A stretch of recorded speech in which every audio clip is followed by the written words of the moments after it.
the United States.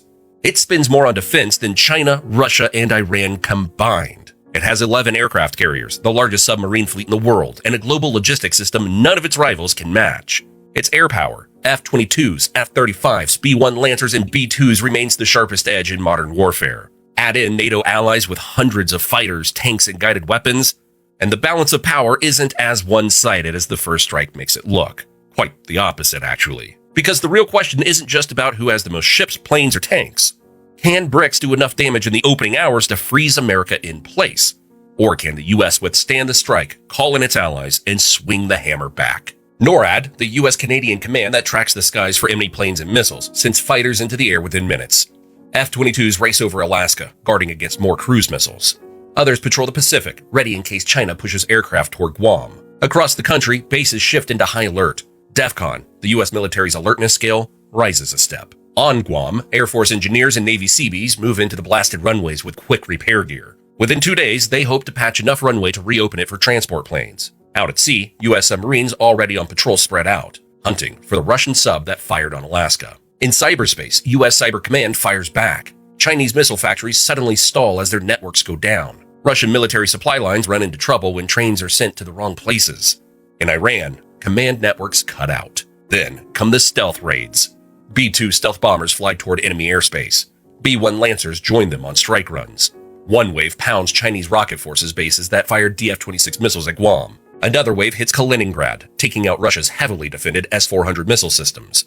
From the sea, Tomahawks fly. These are long-range US cruise missiles that can strike targets hundreds of miles inland. Submarines launch them at Hainan Island's naval base in southern China, a hub for the PLA Navy. Others hit Iran's main port city, Bandar Abbas, home to its largest naval base.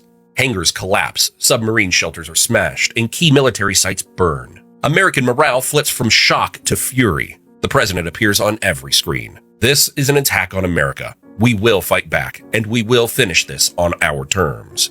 NATO invokes Article 5, the rule that says an attack on one ally is an attack on all. For the first time since 9/11, the entire alliance is at war. Suddenly, Russia isn't just facing the US, it's facing Europe too. The skies over the continent fill with Typhoons, Rafales, and F-35s. From Norway to Romania, Patriot and SAM-PT batteries switch on. Convoys with NATO destroyer escorts start crossing the Atlantic. Moscow gambles. Russian tanks roll into the Baltics, aiming for the Suwalki Gap. Columns of T-90s push toward Riga. Belarus opens its territory, and heavy artillery hits Lithuanian towns. For a tense week, NATO's eastern border looks exposed. But NATO holds. Polish Abrams tanks and US paratroopers dig in. German Leopards roll east. British brigades reinforce Estonia. Above them, NATO owns the skies. Russian tanks start burning on highways, picked off by precision strikes. Then comes the counterpunch. By the second month, NATO fields hundreds of thousands of troops. Operation Iron Avalanche begins. Polish, American, and German armors surge forward, liberating Lithuanian towns.